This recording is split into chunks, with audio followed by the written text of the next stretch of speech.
Assalamu alaikum students, how are you all? I hope you all are keeping well. Today we will start your summer pack of computer science grade 7. बच्चों आप लोगों को summer PACS मिल चुके हैं। Page number 17 से आपका computer science का summer pack start होता है। उसे कैसे सॉल्व करना है उसके लिए आपको गाइडलाइन प्रोवाइड करेंगे। सबसे पहले आपके पास कुछ आपको स्टेटमेंट्स दी गई हैं। पेज नंबर 17 पे जो सबसे पहला आपका टास्क है वो क्या है कि आपके पास write down the definitions of the following, आपको कुछ स्टेटमेंट्स दे दी गई हैं जिनकी आपने डेफिनेशंस लिखनी है। जो सबसे पहली आपके पास क्या वर्ड है, एप्लीकेशन सॉफ्टवेयर। तो एप्लीकेशन सॉफ्टवेयर क्या होते हैं बच्चों? एप्लीकेशन सॉफ्टवेयर वो सॉफ्टवेयर होते हैं जो यूज़र्स के इस्तेमाल के लिए बनाए जाते हैं स्पेसिफिक टास्क के अकॉर्डिंग, ठीक है। जो जैसे कि आपके पास दो तरह के सॉफ्टवेयर हैं। आपको पता है कि एक सिस्टम सॉफ्टवेयर होता है, एक एप्लीकेशन सॉफ्टवेयर होता है। सिस्टम सॉफ्टवेयर बच्चों वो होता है जो सिस्टम के लिए होता है, यानी उसके बगैर आपका सिस्टम चल नहीं सकता। वो सिस्टम को रन करने के लिए और उसके सारे ऑपरेशंस को मैनेज करने के लिए इस्तेमाल होता है, जैसे कि आपकी विंडो। इस तरह कुछ एप्लीकेशन सॉफ्टवेयर होते हैं। एप्लीकेशन सॉफ्टवेयर जैसे आपका MS ऑफिस हो गया, आपका MS पेंट हो गया। ये सॉफ्टवेयर क्या होते हैं? स्पेसिफिक टास्क को करने के लिए बनाए जाते हैं और ये टास्क किसको हेल्प आउट करते हैं? यूज़र को, यानी हमें। इसकी ज़रूरत सिस्टम को नहीं होती, मतलब अगर ये सिस्टम में नहीं भी होंगे तो आपका सिस्टम चलेगा। तो ये इस तरह के जो आपकी एप्लीकेशंस हैं उन्हें हम कहते हैं application softwares. Application software refers to computer program or software applications that are design to perform specific task of the users like MS office and MS paint ETC। इसके बाद आते हैं जी स्प्रेडशीट की तरफ। स्प्रेडशीट क्या होती है बच्चों? अगर आप का एक्सेल यूज़ करते हैं, आपने एक्सेल यूज़ किया हुआ है, तो एक्सेल में आप कैसे बनाते हैं? आपके पास जो टेबुलर फॉर्म्स होती हैं, कुछ कॉलम्स होते हैं, कुछ रोज़ होती हैं जिनके बीच में आप अपना डाटा एंटर करते हैं। इस तरह की फॉर्म में जो आपकी शीट होती है उसे हम कहते हैं स्प्रेडशीट, ठीक है। उसमें आप अपना डाटा एंटर करके उस पर कुछ फार्मूलाज लगा के उनकी कैलकुलेशंस को आसानी से कर सकते हैं, उन्हें ऑर्गेनाइज कर सकते हैं, उन्हें एनालाइज कर सकते हैं। तो इस तरह की शीट को हम क्या कहते हैं? जो कंसिस्ट करती है किस पे? रोज़ पे और कॉलम्स पे। आप उसमें डाटा एंटर करके फार्मूलाज लगा के अपना काम आसानी से कर सकते हैं। A computer program that is used to organizing, analyzing and manipulating data in tabular form. It consists rows and columns where user can input data, perform calculations and create formulas to automatic calculations. इसके बाद बच्चों आपका next है mnemonics. Mnemonics क्या होते हैं?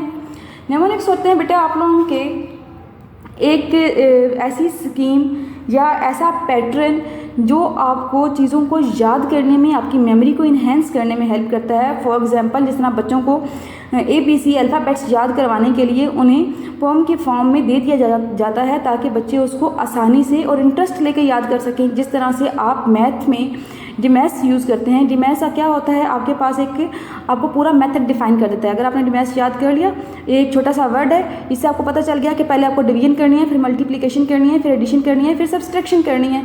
तो आपको ये रूल याद करने में आसानी होगी। आपने हर वर्ड का जो फर्स्ट लेटर लेकर एक और नया वर्ड बना दिया है। तो ये होते हैं बच्चों निमोनिक। निमोनिक की डेफिनेशन देखिए, इट इज़ अ टूल और method use to enhance memory by associating information with patterns, rhymes or images. They are often taught in school to help students to learn and recall information. For example, ABC to music from to memorize the alphabets.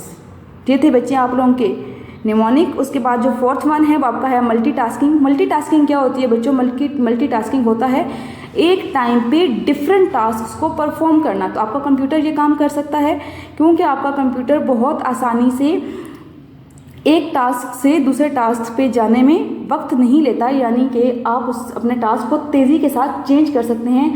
बगैर पहले वाला task बंद किए आप एक नया task open कर सकते हैं। इसे कहते हैं मल्टीटास्किंग।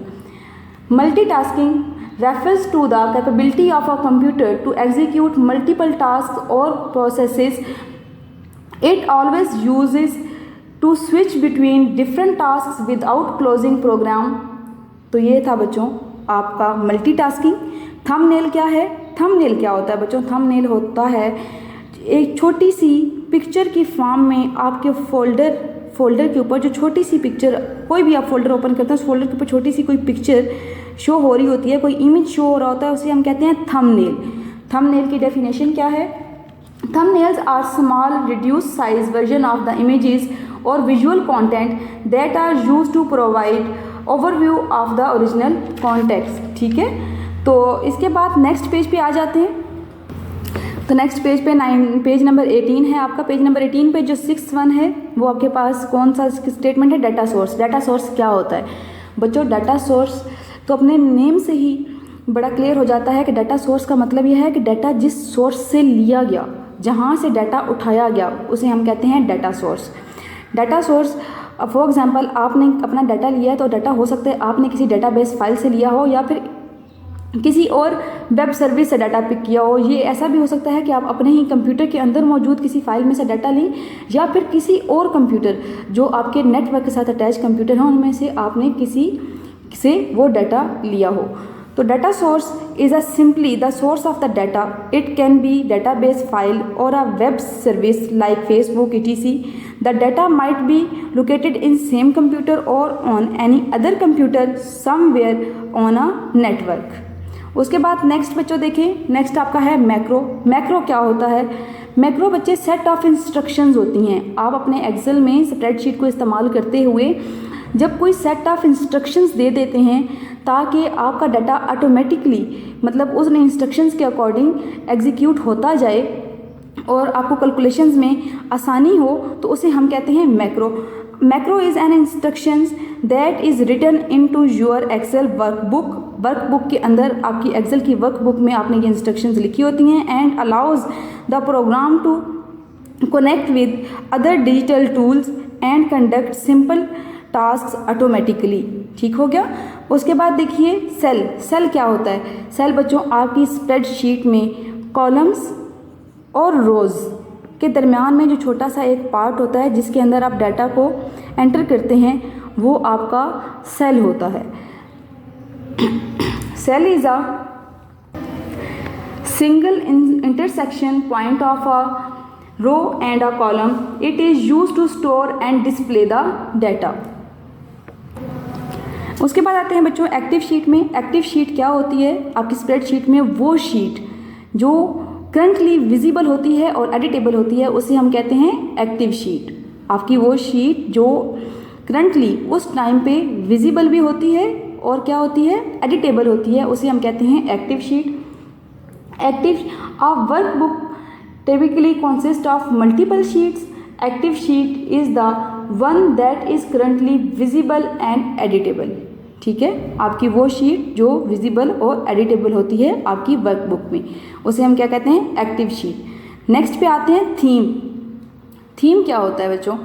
थीम आपके इंटरफेस का डिज़ाइन होता है कि आप जो इंटरफेस चूज़ कर रहे हैं, फॉर एग्जांपल भले वो आपका मोबाइल फ़ोन है, आपका कंप्यूटर है, उसमें वो कोई फाइल है, उसके ऊपर आप थीम अप्लाई कर सकते हैं। थीम होते क्या हैं? थीम बच्चों आपका आपको ये दिखाता है कि आपकी स्क्रीन का ओवरव्यू कैसा होगा, उसकी अपीयरेंस कैसी होगी आपकी एप्लीकेशन की, उसके आइकन कैसे शो होंगे, उसके पीछे साउंड किस तरह का प्ले होगा, उसकी कलर स्कीम क्या होगी, उसे हम कहते हैं थीम।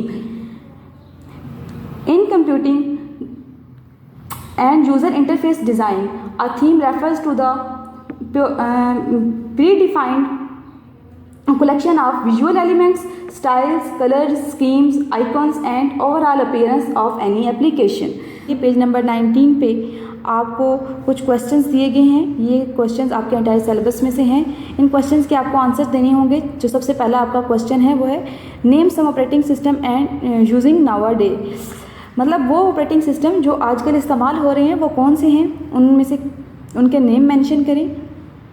तो बच्चों सबसे पहले ये आपको पता होना चाहिए कि ऑपरेटिंग सिस्टम होता क्या है। जैसा कि आपको पहले भी बताया गया है, ऑपरेटिंग सिस्टम बच्चों एक ऐसा सिस्टम है जो आपके कंप्यूटर को, आपके मोबाइल फ़ोन को ऑपरेट करता है। ठीक है, यानी कि उसको मैनेज करता है, उसके सॉफ्टवेयर्स को मैनेज करता है और उसके अंदर जितने भी टास्क परफॉर्म हो रहे होते हैं उन सबको मैनेज करता है। और ये एक यूज़र और कंप्यूटर के दरमियान में इंटरफेस होता है। ठीक है, आजकल जो हम लोग मोस्टली ऑपरेटिंग सिस्टम यूज़ करते हैं वो सारे हमारे पास ग्राफिकल यूज़र इंटरफेस होते हैं, यानी कि चीज़ें आपको ग्राफ्स में शो होती हैं। आपने देखा होगा कि आप जब कंप्यूटर को ओपन करते हैं तो कंप्यूटर बड़ा की जो विंडो होती है वो बड़ी कलरफुल होती है और उसमें जितने भी आइकन्स होते हैं उनके ऊपर पिक्स इमेजेस शो हो रहे हैं। जैसे आप माई कंप्यूटर का एक आइकन है, उस पर कंप्यूटर बना हुआ शो होता है। तो इससे क्या होता है कि यूज़र को यूज़ करने में आसानी होती है, उसे अंडरस्टैंड करने में आसानी होती है। डॉक्यूमेंट के फोल्डर के ऊपर फोल्डर की एक आइकन बना हुआ होता है तो उससे यूज़र की अंडरस्टैंडिंग बढ़ जाती है, यूज़ करने में आसानी होती है और ज़रा अट्रैक्टिव भी हो जाता है। तो आजकल हम जो ऑपरेटिंग सिस्टम इस्तेमाल कर रहे हैं जो उनमें से एक माइक्रोसॉफ्ट विंडो बहुत कॉमनली यूज़ करते हैं हम सभी अपनी डेस्कटॉप में को यूज़ करने के लिए ये वाला ऑपरेटिंग सिस्टम इंस्टॉल करते हैं माइक्रोसॉफ्ट विंडो का। उसके बाद आएगा मैकोस कौन यूज़ करते हैं बच्चे? ये एप्पल का एक ऑपरेटिंग सिस्टम है। आपको पता ही है एप्पल की मोबाइल फ़ोन्स होते हैं, एप्पल की लैपटॉप्स होते हैं। तो जो एप्पल के लैपटॉप या डेस्कटॉप होते हैं उनके लिए ये वाला ऑपरेटिंग सिस्टम इंस्टॉल किया जाता है उनको यूज़ करने के लिए। फिर आगे लिनक्स क्या होता है बच्चों? ये भी आपका एक ऑपरेटिंग सिस्टम है। ये एक ओपन सोर्स सॉफ्टवेयर है, यानी कि इसे कोई भी फ्रीली डाउनलोड करके इंस्टॉल करके यूज़ कर सकता है। उसके बाद क्वेश्चन नंबर 2 की तरफ आइए। How would you apply borders to your table? आपने एक टेबल बनाया, टेबल ड्रॉ किया, अब आप चाहते हैं कि आप उसका बॉर्डर अप्लाई करें, उसका कोई बॉर्डर हो। तो उसके बॉर्डर के लिए आप क्या करेंगे? सबसे पहले आप ऊपर जो एक टैब होगा टेबल डिज़ाइन के नाम से, आप जब टेबल क्योंकि जहाँ से आप पिक करके टेबल ड्रा करेंगे वहाँ ऊपर एक ऑप्शन शो हो रहा होगा टेबल डिज़ाइन का। आप उस टेबल डिज़ाइन पे क्लिक करेंगे। क्लिक बॉर्डर स्टाइल, आपको बॉर्डर स्टाइल जो है वो शो हो जाएंगे सामने। तो आपने उनमें से कोई एक बॉर्डर स्टाइल जो है उसे चूज़ कर लेना है। क्लिक बॉर्डर, और फिर आपने वो जो बॉर्डर आपको अच्छा लगेगा उस बॉर्डर के ऊपर आपने क्लिक करना है। Choose where you want to add the border, और फिर आपने जहाँ पे उस बॉर्डर को ऐड करना है उसे चूज़ करके आप ऐड इजीली कर सकते हैं। फिर क्वेश्चन नंबर 3 की तरफ आइए। What are the benefits of using shortcuts? आप जो शॉर्टकट यूज़ करते हैं आप कीबोर्ड के ऊपर, फॉर एग्जांपल आपने कंट्रोल-A किया तो सारा डाटा आपने सेलेक्ट कर लिया, आपने कंट्रोल-V किया तो आपने जो कॉपी किया हुआ डाटा था उसे पेस्ट कर लिया, कंट्रोल-C कॉपी की कमांड है। इस तरह की जो कमांड्स हैं इनको इस्तेमाल करने का क्या फ़ायदा है? इससे बच्चों हमारा जो काम है वो क्विकली और एफिशिएंटली हो जाता है। तो ये आपकी शॉर्टकट का यूज़ होता है। What do you know about the watermark? Watermark क्या होता है बच्चे? वाटरमार्क एक लोगो होता है। फॉर एग्जांपल आपने अपना कोई यूट्यूब चैनल या अपना कोई वेब पेज बनाया हुआ है, या फिर आपने अपना कोई सोशल मीडिया पे कोई पेज बनाया हुआ है जिस पे आप अपना कंटेंट डालते हैं। तो आप ये चाहते हैं कि वो जो कंटेंट है उस जितना फैले वो आपकी एडवर्टीजमेंट भी करे। मतलब उस पर लिखा हुआ साइड पे कहीं कोई ग्राफिकल डिज़ाइन में कोई लोगो शो हो जो ये बताए कि वो आपका बनाया हुआ है, या आपकी कंपनी के नेम को वो शो करे, उसको प्रेजेंट करे। तो उसके लिए एक छोटा सा आइकन, कोई इमेज फाइल, कोई टेक्स्ट है वो आपकी स्क्रीन के ऊपर साइड पे जो शो हो रहा होता है। या आप बहुत सारी ऐप्स इस्तेमाल करते हैं, जैसे आजकल बच्चे फ़िल्टर्स वगैरह को यूज़ करने के लिए बहुत सारी ऐप्स डाउनलोड की होती हैं। तो जब आप उसमें पिक्चर बनाते हैं या फिर किसी स्पेसिफिक मोबाइल पे पिक्चर बनाते हैं तो साइड पे उस मोबाइल का नेम और मॉडल वगैरह लिखा हुआ शो होता है, या फिर उस एप्लीकेशन का नाम जिससे आप पिक्चर लेते हैं उसका नाम लिखा हुआ शो होता है, उसे हम कहते हैं watermark. Process of superimposing a logo or piece of text atop a document or image file is called watermark. तो ये आपका वाटरमार्क हो गया। इसके बाद चलते हैं नेक्स्ट पेज की तरफ। तो नेक्स्ट पेज पे बच्चों आपका जो पहला क्वेश्चन है, describe the types of operators used in Q basics. Q basic बच्चों आप लोगों का एक प्रोग्रामिंग लैंग्वेज है। तो प्रोग्रामिंग लैंग्वेज के अंदर जो ऑपरेटर्स यूज़ होते हैं आपकी क्यू बेसिक में वो कौन कौन से हैं? तो वो बच्चों आपके ऑपरेटर हैं। ये एक प्लस एडिशन के लिए यूज़ करते हैं, माइनस सब्सट्रैक्शन के लिए, ये मल्टीप्लिकेशन के लिए एक ये वाला मल्टीप्लिकेशन का साइन, और ये डिवीजन के लिए। ठीक है, इसी तरह से ये ऑपरेटर आप यूज़ करते हैं एक्सपोनेंटिएशन के लिए, यानी कि फॉर एग्जांपल आपने x लिखा तो उसे आप x का एक्सपोनेंट 2, यानी ये जो ऊपर जो पावर दी गई है इसे हम कहते हैं एक्सपोनेंट। ठीक है, तो ये वाले ऑपरेटर्स इनके लिए यूज़ होते हैं। Define the office automation. जी ऑफिस ऑटोमेशन क्या होती है? ऑफिस ऑटोमेशन क्या होती है बच्चों? सबसे पहले देख लेते हैं कि ऑटोमेशन होता क्या है।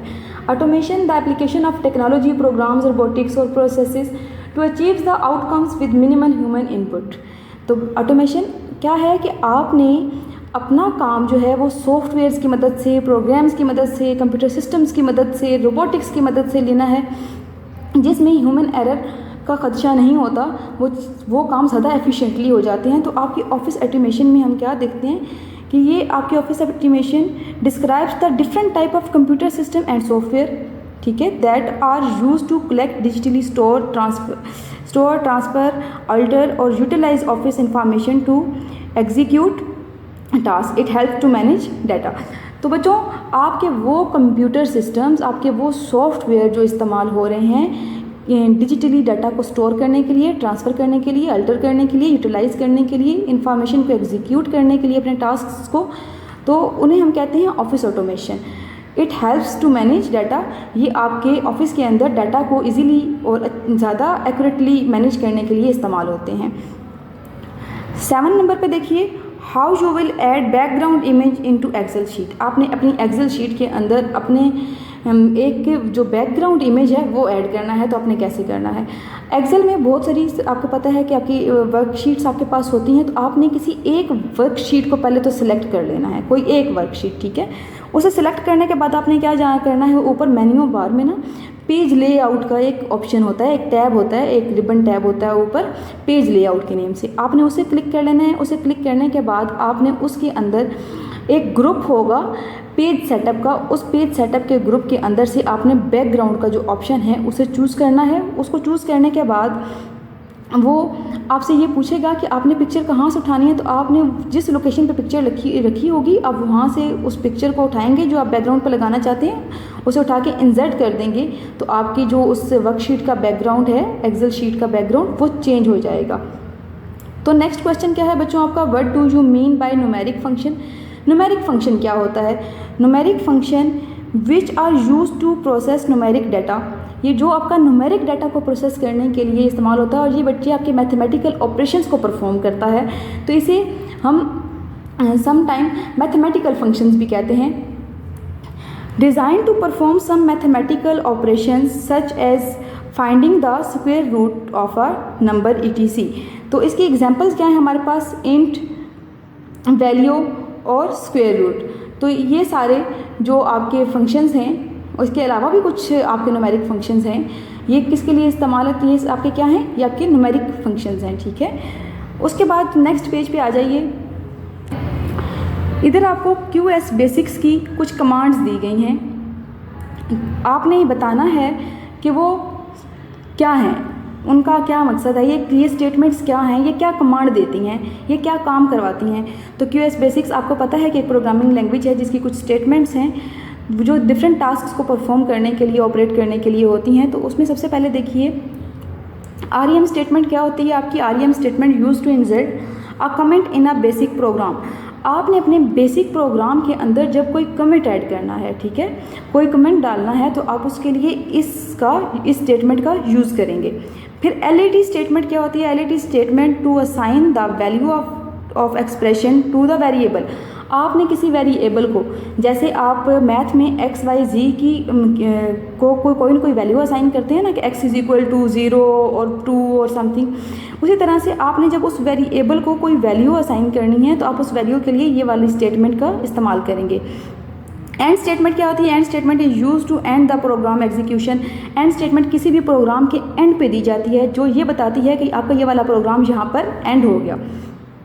फिर CLS स्टेटमेंट क्या होती है? CLS statement is use to clear the screen. आपकी जो आउटपुट की स्क्रीन है ना, उसे क्लियर दिखाने के लिए, उसे क्लियर करने के लिए जो स्टेटमेंट इस्तेमाल करते हैं वो CLS स्टेटमेंट है। प्रिंट स्टेटमेंट, प्रिंट स्टेटमेंट क्या होती है? जब आपने प्रिंट स्टेटमेंट दे दी तो इट्स मीन कि आपको ये स्टेटमेंट अब आपकी आउटपुट प्रोवाइड करेगी स्क्रीन के ऊपर, ठीक है। तो प्रिंट स्टेटमेंट किसके लिए होती है? अब आपने स्क्रीन के ऊपर आउटपुट लेने के लिए हम प्रिंट स्टेटमेंट देते हैं। इनपुट स्टेटमेंट क्या होती है? The input command is use to gather input from the user. ये इनपुट कमांड हमने किस लिए ली? हमने यूज़र से कोई भी इनपुट या डाटा लेने के लिए हमने जो कमांड दी वो क्या थी? Input statement. तो ये था बच्चों आपका आज का लेक्चर। उम्मीद करती हूँ कि समझ आ गया होगा और इसे आप बहुत अच्छी तरह से करके आएंगे। तो अपना और अपनी फैमिलीज़ का बहुत सारा ख्याल रखें।